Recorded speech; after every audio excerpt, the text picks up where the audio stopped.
Padre, una vez más venimos ante tu presencia, buscando tener esta comunión personal e íntima contigo. Padre, como el cántico acaba de decir, Cristo es el centro de esta iglesia. No hay otro, no hay nada más, solamente Cristo. Y a ti queremos honrar, a ti queremos alabar, a ti queremos glorificar. Tú eres Dios y no hay más. Y en este momento, en este lugar, en este día, tú nos has traído aquí. Hemos venido por tu voluntad, porque tú lo has permitido, porque tú quieres tener comunión con nosotros. Y estamos aquí presentes, Padre, honrándote a ti. Humildemente nos presentamos sabiendo que no merecemos estar ante tu presencia, pero por tu gracia, tú lo has permitido. Tú nos has concedido el beneficio de poder venir aquí a tu templo y honrarte y glorificarte como solamente tú mereces. Ahora pedimos tu bendición, Padre. Pedimos que tu Espíritu Santo nos guíe, que tu Espíritu Santo nos dé entendimiento, nos ilumine, Padre, para oír tu voz, tu revelación, tu palabra. Y estamos aquí buscando oír de ti, porque solamente tú eres el único Dios. Tú eres el que diste a tu Hijo en la cruz. Tú eres el que lo resucitaste 3 días más tarde. Y a través de tu Hijo tenemos vida eterna. Gloria a ti. Aleluya. Deseamos desde lo más profundo de nuestro corazón que este servicio sea de tu agrado. Y pedimos ahora que tu bendición se derrame, tu misericordia esté con nosotros. Y que esto sea de honra y gloria para ti. En el santo nombre de tu Hijo Jesús pedimos esto y el pueblo de Dios dijo: amén. Amén. Pueden tomar asiento.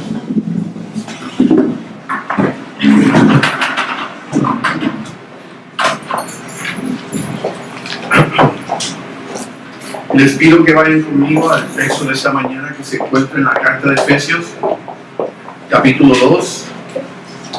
Versículos del 1 al 10. La semana pasada comenzamos un estudio en la carta de Efesios que se va a convertir en una serie. Y por las próximas semanas vamos a ir a través del texto que se encuentra en esta carta tan importante. La carta de los Efesios, capítulo 2, versículos del 1 al 10, la palabra de Dios dice así: y Él os dio vida a vosotros cuando estabais muertos en vuestros delitos y pecados, en los cuales anduvisteis en otro tiempo, siguiendo la corriente de este mundo, conforme al príncipe de la potestad del aire, el espíritu que ahora opera en los hijos de desobediencia, entre los cuales también todos nosotros vivimos en otro tiempo, en los deseos de nuestra carne, haciendo la voluntad de la carne y de los pensamientos, y éramos por naturaleza hijos de ira, lo mismo que los demás. Pero Dios, que es rico en misericordia, por su gran amor con que nos amó, aun estando nosotros muertos en pecados, nos dio vida juntamente con Cristo, todos juntos. Por gracia sois salvos. Y juntamente con Él nos resucitó y asimismo nos hizo sentar en los lugares celestiales con Cristo Jesús, para mostrar en los siglos venideros las abundantes riquezas de su gracia en su bondad para con nosotros en Cristo Jesús. Una vez más, todos juntos: porque por gracia sois salvos por medio de la fe. Y esto no de vosotros, pues es don de Dios, no por obras, para que nadie se gloríe, porque somos hechura suya, creados en Cristo Jesús para buenas obras, las cuales Dios preparó de antemano para que anduviésemos en ellas. Bendita sea su palabra. John Newton nació en el 1725 y falleció al principio de los 1800. Su padre era un marinero no creyente, pero su madre era una mujer cristiana. Cuando ella falleció, John se unió a la nave de su padre para comenzar la vida de un marinero. Los marineros de la época no eran conocidos por el refinamiento de sus modales. Pero en el caso de John, él tenía una reputación de profanidad,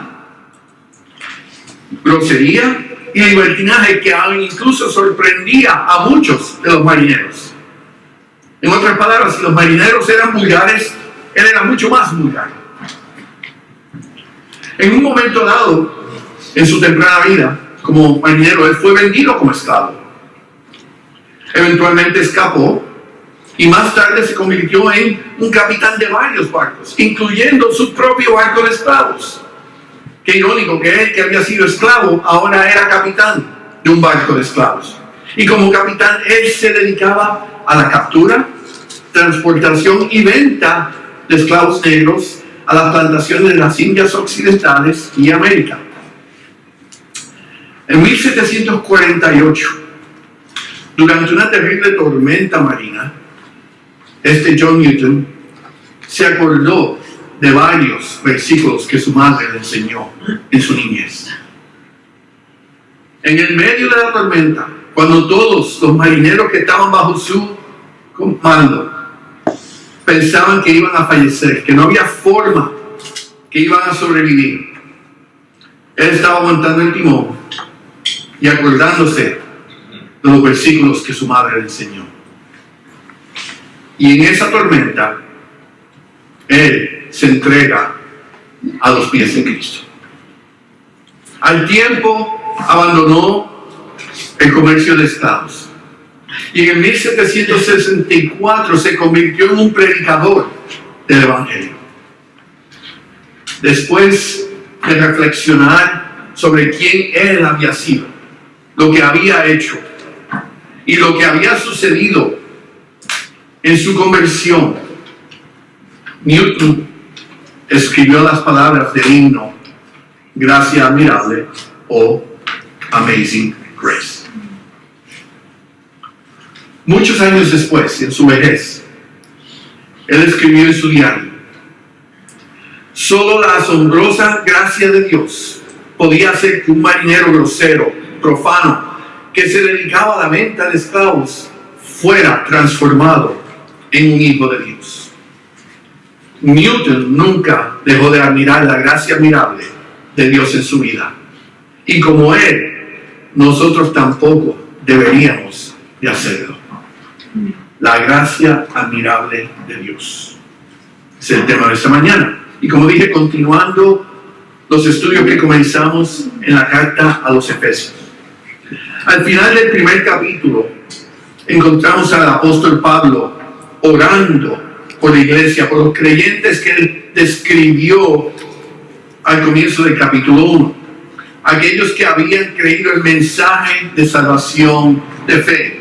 En el versículo 13 leemos: en él también vosotros, habiendo oído la palabra de verdad, el evangelio de vuestra salvación, y habiendo creído en él. Y si se acuerdan, en el estudio de la semana pasada, cómo explicamos que la salvación del creyente, nosotros rechazamos la teoría o la doctrina de aquellos que hemos sido preescogidos y apoyamos la doctrina de la responsabilidad del hombre en tomar la decisión basado en la revelación que el Señor nos ha dado a través de su creación y su palabra. En los versículos 15 al 23, en la oración del apóstol por su iglesia o por la iglesia, incluye las siguientes peticiones. Primero, él ora por el crecimiento del conocimiento de Dios. En el versículo 17 leemos: para que el Dios de nuestro Señor Jesucristo, el Padre de gloria, os dé espíritu de sabiduría y de revelación en el conocimiento de Él.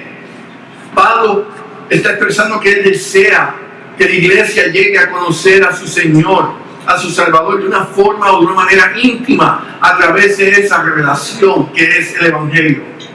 Él básicamente pide que el Espíritu Santo, y tenemos que entender esa relación de nosotros con el Espíritu Santo, la cual él establece en el versículo 13, nos dé el entendimiento para conocer a Cristo de una manera íntima y personal. No algo lejano, no algo, un texto de un libro, una enseñanza. Que Él quiere que la conozcamos como si nos conociéramos los unos a los otros, de una forma íntima y personal, que nos vemos y nos abrazamos y nos besamos con respeto, porque nos gozamos de estar juntos. Y Él está orando para que la iglesia tenga ese conocimiento y de igual forma se goce de tener esa unión con Cristo. Y eso viene a través de la revelación que nos da ahora que la tenemos en la palabra, la Biblia. En segundo lugar, el apóstol ora para que entendamos la esperanza y las promesas de la esperanza que encontramos en nuestro llamado. Pienso que dice el versículo 18: alumbrando los ojos de vuestro entendimiento, para que sepáis cuál es la esperanza a que Él os ha llamado. Y esto es interesante, porque muchas veces, especialmente aquellos creyentes que son de poco tiempo, vienen, sí, soy salvo, acepté a Cristo, pero no entienden lo que ese llamado significa y las promesas que este llamado contiene. Y voy a ir a través de ellas brevemente. Primeramente tenemos la esperanza de salvación. Es algo que recibimos y no vamos a perder. Somos salvos y somos salvos hasta que Él venga por nosotros o nos llame a su presencia. No hay nada ni nadie que nos pueda quitar esa salvación. Eso es una esperanza y una promesa. Tenemos la esperanza de una residencia celestial. El mismo Señor dijo: me voy, pero les voy a preparar lugar a ustedes. Hermanos, estamos aquí, pero Jesucristo ya nos ha preparado un lugar en el cielo. Tenemos nuestra posada ya lista, preparada por el Creador del universo. ¡Qué gran promesa! Tenemos la esperanza de que Cristo va a regresar por nosotros. Lo que quiere decir que no nos quedamos aquí. Quiero que vayan conmigo al libro de Tito, la carta de Tito. Capítulo 2, versículo 13. Dice ahí: aguardando la esperanza bienaventurada y la manifestación gloriosa de nuestro gran Dios y Salvador Jesucristo. Fíjense que va a haber una manifestación. Cuando dice va a haber una manifestación, quiere decir que Él vuelve, Él regresa y Él viene por su iglesia. Y esa es una esperanza y una promesa a la cual podemos juntarnos y mantener cerca de nuestro corazón. También tenemos la esperanza de que vamos a ser resucitados y eventualmente glorificados. Y quiero que vayan conmigo a Primera de Tesalonicenses, capítulo 4. Versículo 13 al 17. Algo muy familiar, muchos lo conocen. Dice así: tampoco queremos, hermanos, que ignoréis acerca de los que duermen, para que no os entristezcáis como los otros que no tienen esperanza. Los otros que no tienen esperanza. Y esos son aquellos que todavía no han llegado al conocimiento y la aceptación de quien Cristo es y lo que Él puede hacer por ellos. Versículo 14. Porque si creemos, la condición es que si creemos que Jesús murió y resucitó, y tiene que tener las dos partes, no la mitad. Si Él murió y no resucitó, estamos perdidos, no hay esperanza. Así también traerá Dios con Jesús a los que durmieron en Él. Por lo cual nos decimos esto en palabra del Señor: que nosotros que vivimos, que habremos quedado hasta la venida del Señor, una vez más la promesa de la venida, no precederemos a los que durmieron, aquellos que han fallecido, creyentes, que han aceptado a Cristo, que han muerto. Ellos resucitarán primero. Continuamos. Porque el Señor mismo, con voz de mando, con voz de arcángel y con trompeta de Dios. Ustedes pueden imaginarse ese día cuando el Señor hable y cuando esa trompeta suene, lo que va a suceder, lo que nos espera, lo que estamos esperando por tanto tiempo, la venida de Cristo. Dice: descenderá del cielo y los muertos en Cristo resucitarán. ¿Qué? Primero. Pero continuamos. Luego nosotros, los que vivimos, los que hayamos quedado, seremos ¿qué? Arrebatados, hermanos. Él viene a buscarnos y dice que nos va a llevar con Él. Si estamos vivos, prepárense, porque si nunca han volado, ese es el primero. Y sin alas. Seremos arrebatados juntamente con ellos en las nubes para recibir al Señor en Él. ¿Dónde? Esto es importante. Él no viene aquí. Nosotros vamos a Él. Y eso hay que acordarse de ello claramente. Porque al final de los tiempos, Él sí regresa aquí. Pero esto tiene que suceder primero. Él viene y nosotros vamos a Él. Al final, durante la tribulación, los 7 años de cuando Él regresa a esta tierra. Y dice, vamos con ellos a las nubes para recibir al Señor en el aire. Y así estaremos siempre con el Señor. ¿Por cuánto tiempo? Siempre. Esperanza y promesa. Cuando Él venga a buscarnos es por la eternidad. Primera de Juan, capítulo 3, versículos 2 y 3.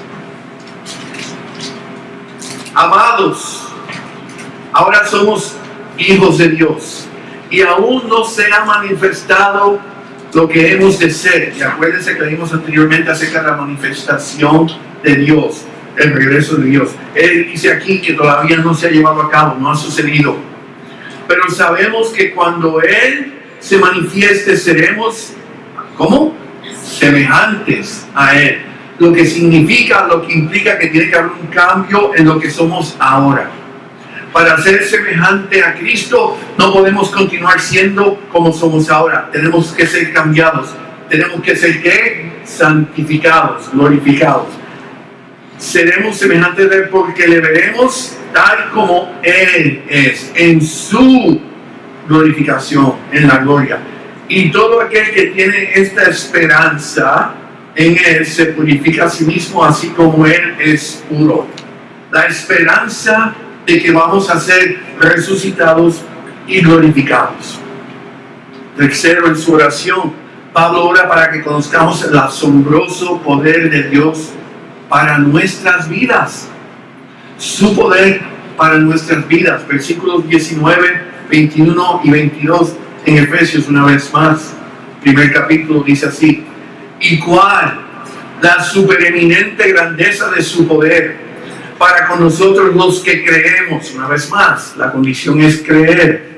Según la operación del poder de su fuerza, versículo 21, sobre todo principado y autoridad y poder y señorío y sobre todo nombre que se nombra, no solo en este siglo, sino también en el venidero, y sometió todas las cosas bajo sus pies y lo dio por cabeza sobre todas las cosas. ¿A quién?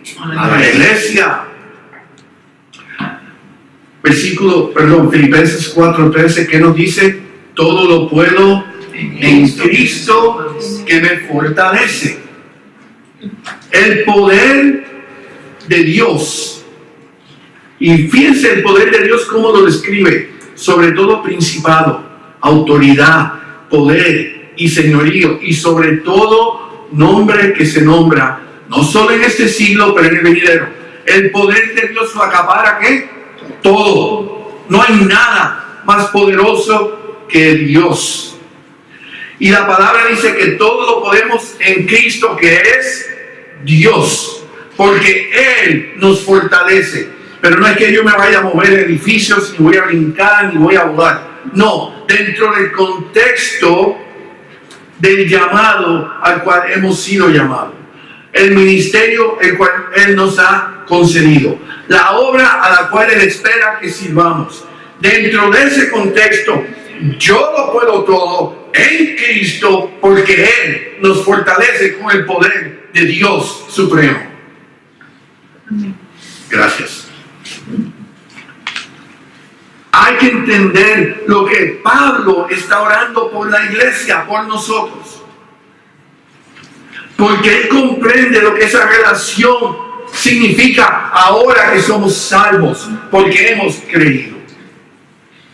Y Él quiere que la iglesia comprenda eso, que no vivamos una vida temiendo, una vida dudando, pero una vida firme en el poder del Espíritu Santo, que es Dios.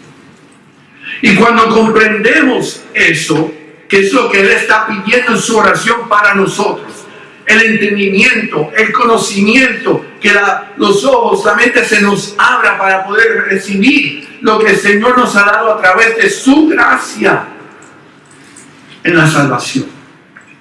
Y esa es su oración por la iglesia. Al concluir su oración, Pablo le recuerda a sus lectores, a la iglesia, que somos benefactores de una nueva vida por la gracia de Dios. Benefactores de una nueva vida por la gracia de Dios. Entendiendo que este concepto, a diferencia de nosotros hoy en día, durante los días de Pablo, durante su ministerio, era algo totalmente nuevo para esa cultura judía. Ellos conocían la ley. Y su forma de pensar, su forma de gobernarse, su forma de comportarse era basada en las reglas y leyes establecidas por Moisés. Y ahora el Señor dice, ahora Pablo les dice, perfecto, la ley mosaica perfecta, literalmente. Pero el Señor, a través de su Hijo Jesucristo, nos ha abierto la puerta a lo que antes no podíamos llegar, porque no podemos cumplir con esa ley perfecta. Él dice, por gracia soy salvo. ¿Y qué es la gracia de Dios? ¿Qué significa la gracia de Dios? Porque para entender primeramente hay que comprender o saber el significado de lo que es la gracia de Dios. Simplemente definido, la gracia es el favor inmerecido de Dios. Él nos ha dado lo que no merecemos. Él nos ha concedido lo que no nos hemos ganado. A diferencia de la misericordia, que Él no nos da lo que sí merecemos. La gracia de Dios es un regalo de parte de Dios a nosotros, por su amor hacia su creación. En otras palabras, y específicamente en relación a la salvación, la definición implica que todo aquel que es salvo es beneficiario del regalo de Dios sin haber hecho absolutamente nada para obtenerlo o merecerlo. Somos salvos porque el Señor nos ama. Ahora sí, el mundo no es todo salvo, obviamente, por eso estamos aquí. Nosotros tenemos que aceptar ese regalo. Yo puedo ofrecer regalos a todos y puedo ser rechazados por todos. Muchos son llamados, pero pocos aceptan. A su pueblo vino y su pueblo lo rechazó.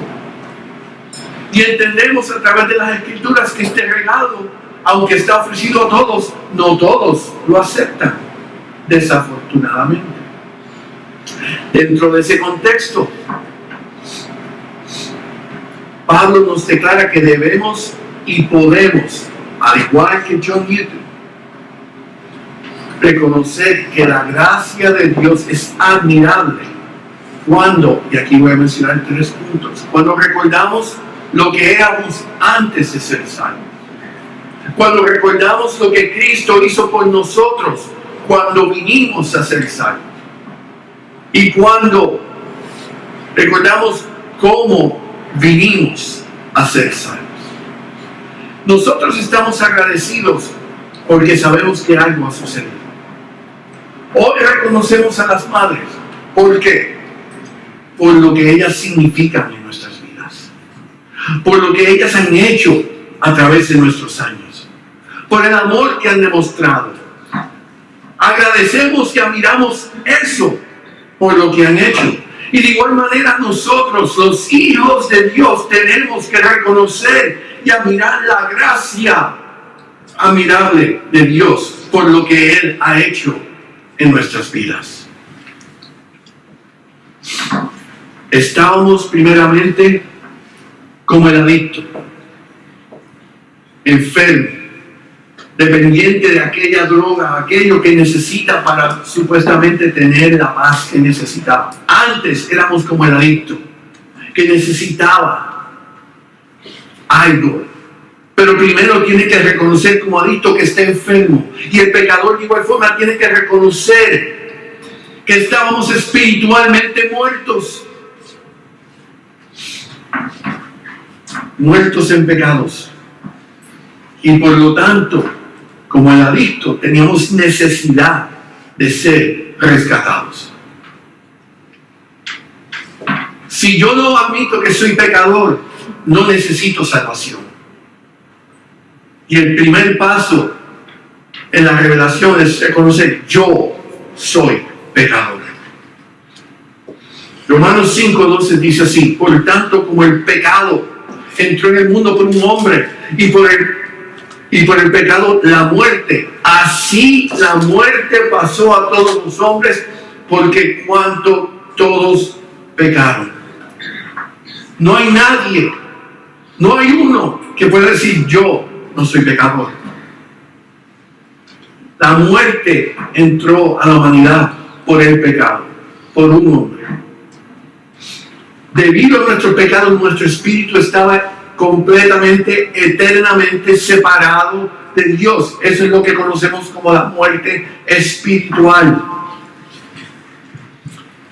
Y Pablo explica en más detalle que esta separación se debe a nuestra rebeldía y desobediencia. Versículos 2 y 3 dice así: siguiendo la corriente de este mundo, conforme al príncipe de la potestad del aire, el espíritu que ahora opera en los hijos de desobediencia, haciendo la voluntad de la carne y de los pensamientos. Nosotros estábamos entregados a los deseos carnales. Nosotros queríamos satisfacer este cuerpo con lo que el mundo ofrecía, cada cual en diferente manera, pero buscamos esto: yo y yo primero, y lo que el mundo me pueda dar para yo sentirme bien, para tener gozo, para estar contento. Don't worry, be happy. Y eso es lo que la sociedad comunica constantemente. Busca satisfacer tus deseos. Y si tú estás contento, no hay problema, porque estás bien. Y eso es el error número 1. Yo. Porque es lo que dice ahí: siguiendo la corriente de este mundo. ¿Qué dice el mundo? Por ahí me voy. Y mira que yo, pues por allá sigo.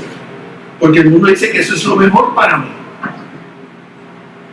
Para poder apreciar la gracia de Dios, la realidad es que tenemos que ser honestos con nosotros mismos y aceptar que estábamos en una condición de perdición y no merecemos el perdón de nuestros pecados, porque no lo merecemos y ciertamente no hemos hecho nada para recibirlo. Cuando venimos a Cristo, ¿qué hemos hecho? Fuera de decirle: te necesito. Por eso es que también podemos reconocer que la gracia de Dios es asombrosa cuando recordamos lo que Él hizo por nosotros cuando fuimos o llegamos a ser salvos.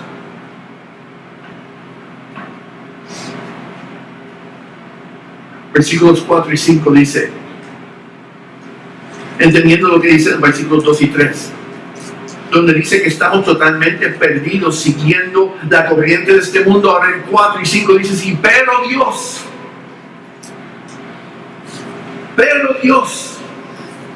no nosotros, pero Dios. Quiere decir que el cambio viene porque Dios intervino, porque Dios tuvo compasión, porque Dios decidió, Él me necesita.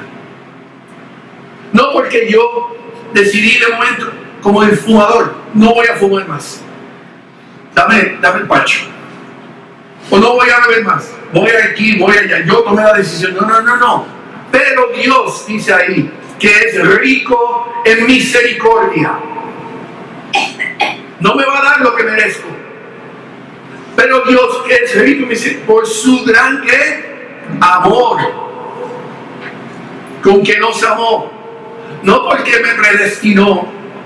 No porque me escogió entre 10,000 o 10 millones. Porque me amó. Aún estando nosotros muertos en pecados. Pero Dios, y ahí vemos cómo el Señor demuestra su amor. ¿Y cómo demostró el Padre su amor? Cuando dijo que hasta aquí. Jesús, tienes que ir.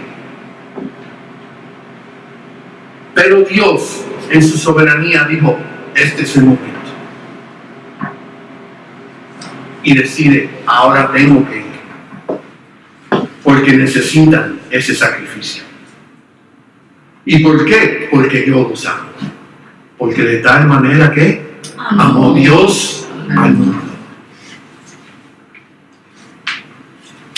Y a través de ese amor y por su misericordia nos ha dado vida y vida eterna, resucitándonos en Cristo y a la misma vez dándonos aposento celestial. Versículos 5 y 6. Nos dio vida juntamente con Cristo. ¿Y qué dice ahí? Por gracia sois salvos. Y juntamente con Él nos resucitó. Y asimismo nos hizo sentar en los lugares celestiales con Cristo Jesús. En la misma manera que estábamos espiritualmente muertos, separados de Dios, por gracia, por su amor, en Cristo fuimos restaurados a la comunión espiritual con el Padre. Y podríamos preguntar, pero yo no he sido resucitado. Todavía estoy aquí. Todavía estoy sufriendo. Todavía estoy pasando dolores de cabezas. Mira la maldad, mira esto, mira aquello. Y yo sigo pecando. Y dice ahí, juntamente con Él nos resucitó. Entendiendo el contexto de lo que llevamos hablando. Esa esperanza para el futuro. Esa esperanza donde Él vuelve por nosotros. Esa esperanza que Él ha prometido, que ya tiene lugar hecho para nosotros. Todo a su tiempo. Mientras tanto, tenemos una misión aquí.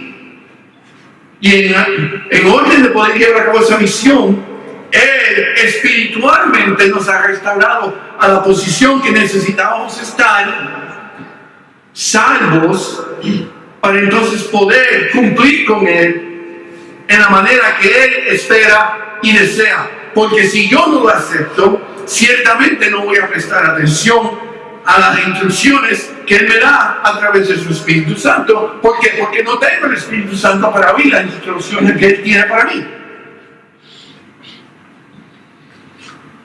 Yo he sido resucitado. Usted ha sido resucitado. Y esa resurrección se lleva a cabo cuando se manifieste su regreso.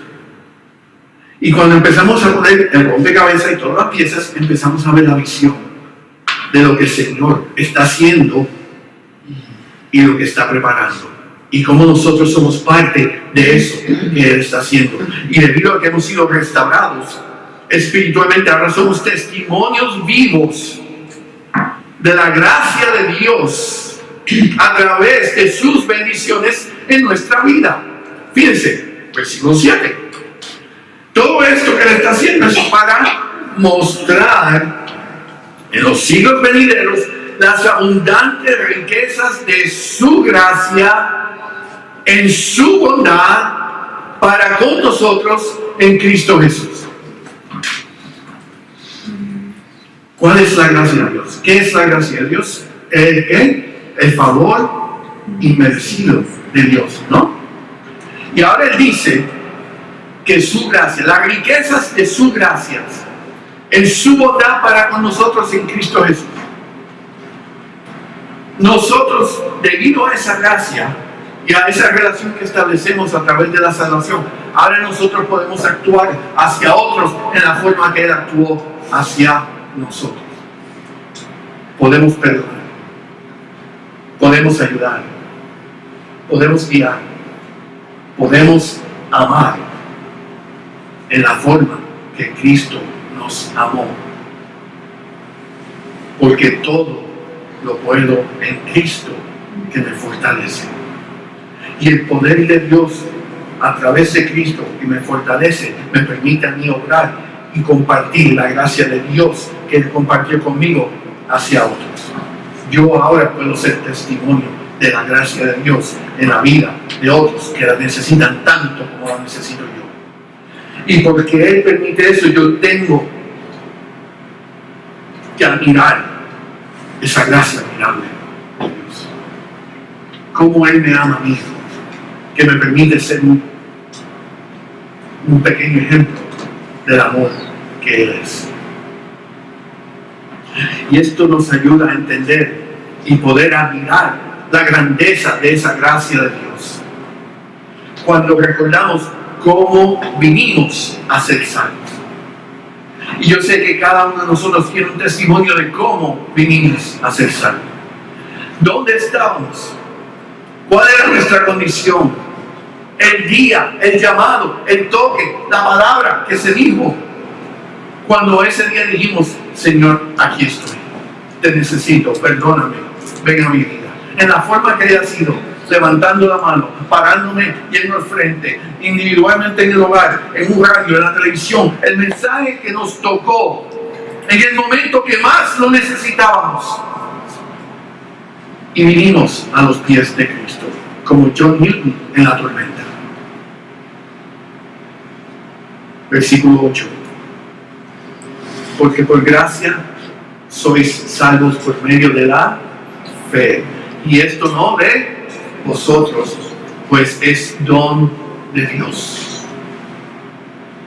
Primeramente somos salvos por el favor inmerecido de Dios, el cual obtenemos por la fe que Él nos ha concedido. El Señor nos concede su revelación, la creación, su palabra, para que vengamos al entendimiento de la realidad que es Cristo, quien Dios es. En los Salmos leemos que la naturaleza en su totalidad debería ser suficiente para nosotros creer en Él. Pero como somos tan tercos, tan rebeldes, Él manda a sus profetas, Él manda a sus mensajeros. No es suficiente. Él nos manda a su propio Hijo para que lleguemos a ese entendimiento. Nos abre los ojos. ¿Pero cómo nos abre los ojos? Porque nos da la fe. Una vez más, un regalo de parte de Él. Y hermanos, ¿cuántos de nosotros no hemos recibido un regalo y lo hemos pasado para el frente? O quizás lo hayamos echado en la basura. Recibimos el regalo y lo rechazamos. Y la fe nos las da para que esa revelación sea clara y podamos tomar esa decisión. Nos provee la fe necesaria para poder aceptarlo como Señor y Salvador. Yo vine a Cristo porque Él me abrió los ojos. Literalmente, espiritualmente me abrió los ojos. Y esa fue mi respuesta. ¿Y ahora qué? Cuando mi esposa me preguntó, Dani, ¿y ahora qué? Yo no sé qué. Yo sí sé que ahora veo las cosas diferentes. Esa fue mi respuesta. Porque no entendía qué había sucedido. Simplemente entendía que había habido un cambio en mí. Aquello que yo antes deseaba, que yo quería tener en mi vida, no quiero saber de ello. Sí quiero saber lo que está sucediendo. Y lo que estoy viendo es diferente. Gracias a Dios. Y eso es lo que sucede cuando Él nos da esa fe y aceptamos el regalo de esa fe. que hay un cambio en nosotros. Y no es porque fuimos escogidos, sino porque hemos aceptado la revelación en fe. Segundo, el apóstol clarifica que no podemos tratar de tomar el crédito de nuestra salvación, ya que no es por nada que hayamos hecho. Versículo 9, no por obras, para que nadie se gloríe. Nadie. Oh, tú tienes que hacer esto, que no. Sí, lo debemos hacer como resultado de que ahora le pertenezco a Cristo. No porque tengo que ganar a Cristo. Y no debemos ver esto como algo negativo. Por el contrario, como algo muy positivo. El hecho de que usted y yo somos salvos porque el Señor nos ha concedido la salvación por su amor, sin tener que hacer algo para ganarlo, es una gran bendición. Imagine si el requisito fuera para poder entrar al cielo, para poder llegar a ser salvo, el poder cumplir, no con la ley en su totalidad, porque era imposible, pero con 2/3 partes. Ok, de 633, dame, 200 tanto, 300, 400, cumple con 400, te voy a perdonar las otras 200, dame 400 que estamos bien. ¿Cuántos de nosotros lo hubiéramos logrado? 300, 200, 100, 10 mandamientos. Cumple con los 10 y estamos bien. ¿Cuántos de nosotros estaríamos hoy declarando yo soy salvo? Y la respuesta es ninguno. Entonces tenemos que estar más que agradecidos, que lo único que Él espera de cada uno de nosotros, de cada persona, es que humildemente y con sinceridad de corazón venga a los pies de Cristo. El único requisito: acéptame a mí, dice el Señor.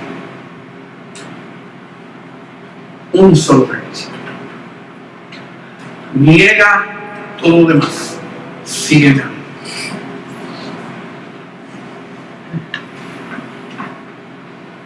Finalmente, podemos admirar la gracia de Dios por la obra que Él hace en nosotros. La obra que Él hace en nosotros. Versículo 10. Porque somos, ¿qué? Hechura suya, creados en Cristo Jesús, ¿para qué?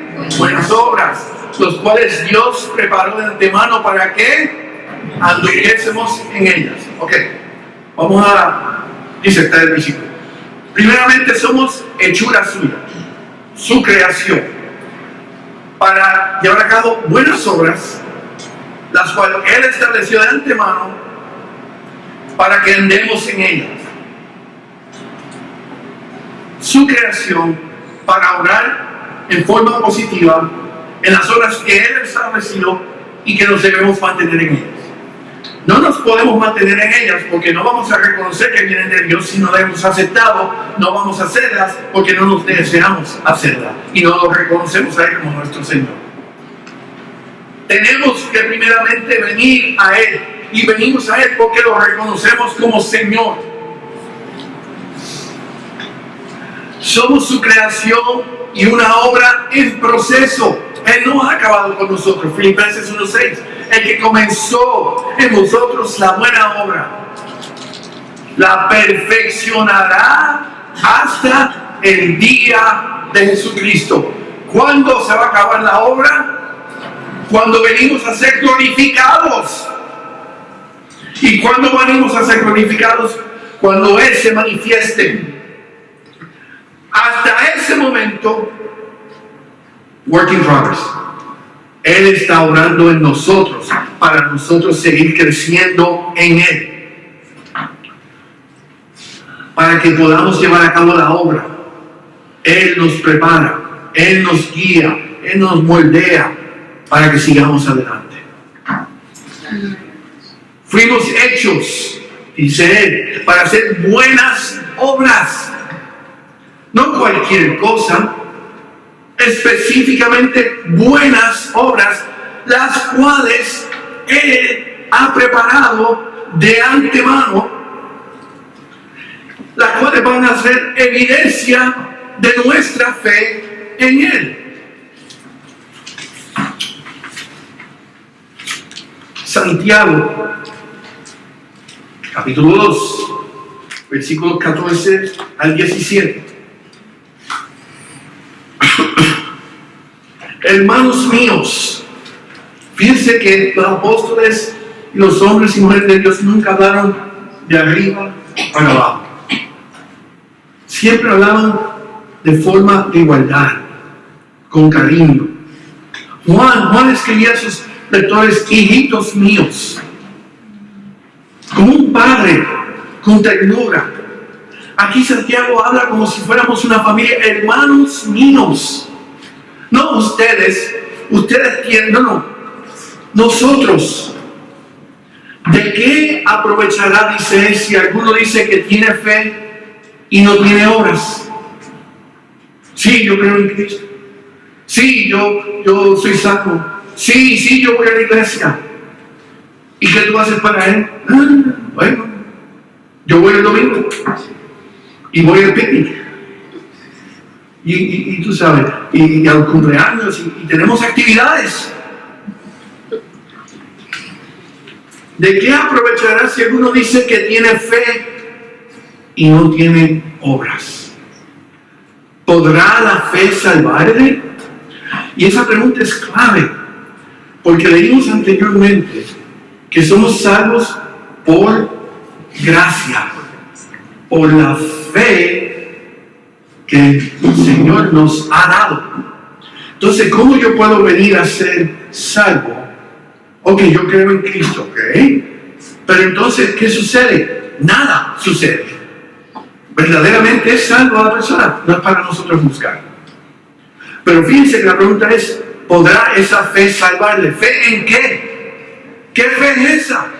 Si la palabra dice que yo te he hecho, Cristo, yo te hice para que hicieras buenas obras, que yo preparé. En otras palabras, mira, tienes que lavarme el carro. Déjame llamar a alguien para que lo haga. No, yo te llamé a ti, hijo mío, para que me laves mi carro. Pero yo tengo un poco de dinero, se lo voy a dar al hijo del vecino para que él lo haga. Al final el resultado es mío, se lavó el carro, pero yo dije que lo lavaras tú. Si yo quisiera que lo lavara él, se lo decía a él. Y el Señor nos está diciendo que Él nos ha dado obras a cada uno de nosotros. Él las ha preparado para que las llevemos a cabo.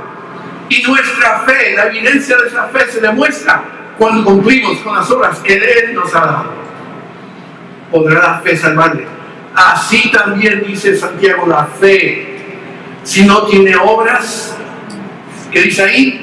Es muerta. Una vez más, ¿qué dice ahí? Es muerta en sí misma, porque no es fe en Cristo, es fe en mí.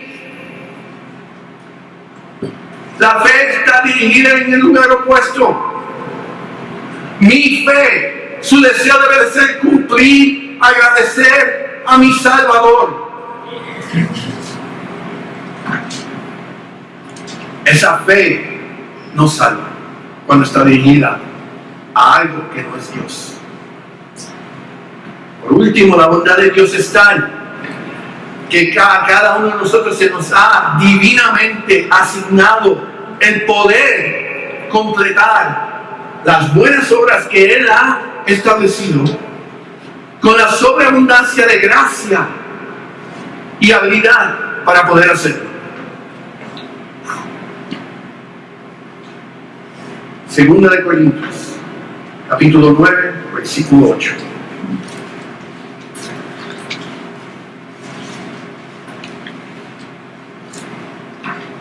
Dice así: y poderoso es Dios Fíjense cómo todo esto concuerda. Pablo oraba por el poder del Señor para nosotros en nuestras vidas. Y poderoso es Dios para hacer que abunde en vosotros toda ¿qué? Gracia. Ok. Poderoso es Dios para que abunde en nosotros toda gracia. Entendiendo el significado de gracia en el contexto del Señor.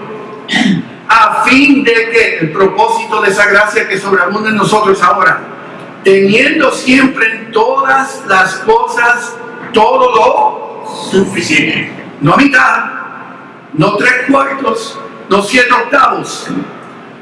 Todo suficiente. No nos va a faltar nada. Todo lo puedo en Cristo, porque nada me falta. En todas las cosas, todo lo suficiente, abundéis para que toda buena obra.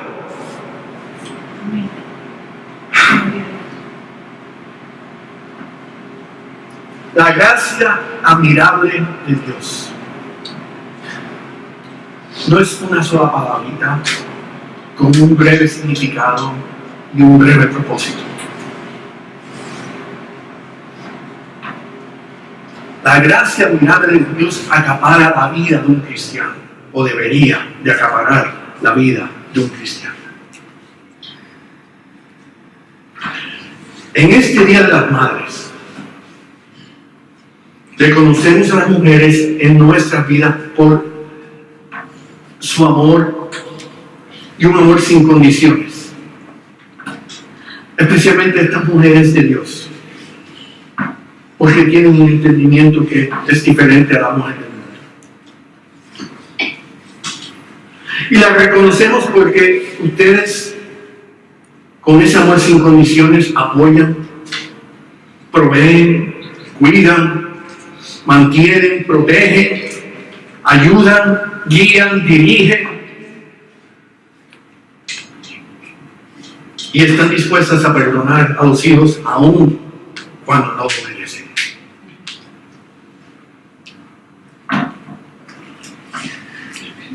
En manera similar, ustedes nos enseñan lo que es el amor de Dios.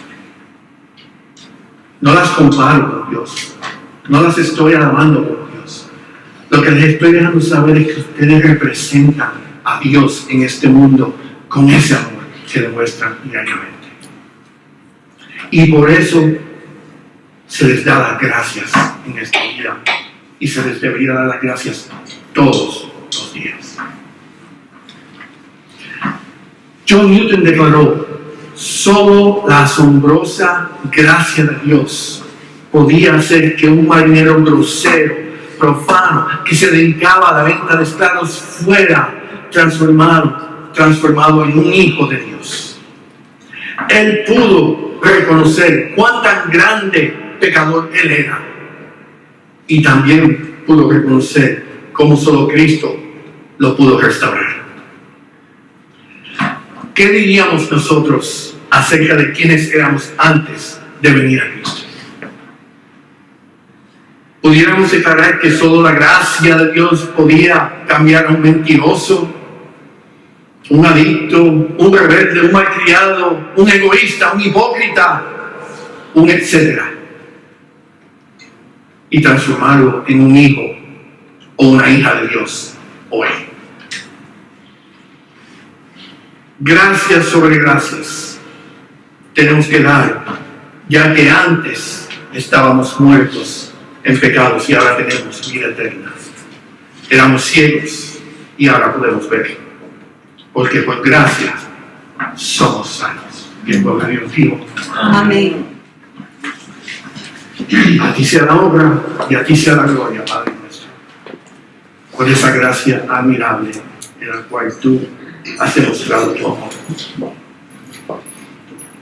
Aleluya, Dios mío. En esta mañana, Padre, nos entregamos, nos presentamos ante ti, admirando ese amor sin condiciones, esa gracia admirable, por la cual tú, en un día específico, a cada uno de nosotros nos tocaste y nos llamaste a venir a ser hijos e hijas tuyas. Tu amor es incomparable. Tu amor acapara todo. Y bendito Dios, gracias por habernos llamado. Sin ti somos nada, pero contigo lo podemos todo. Padre, que no olvidemos, que no ignoremos, que no apreciemos esa gracia admirable.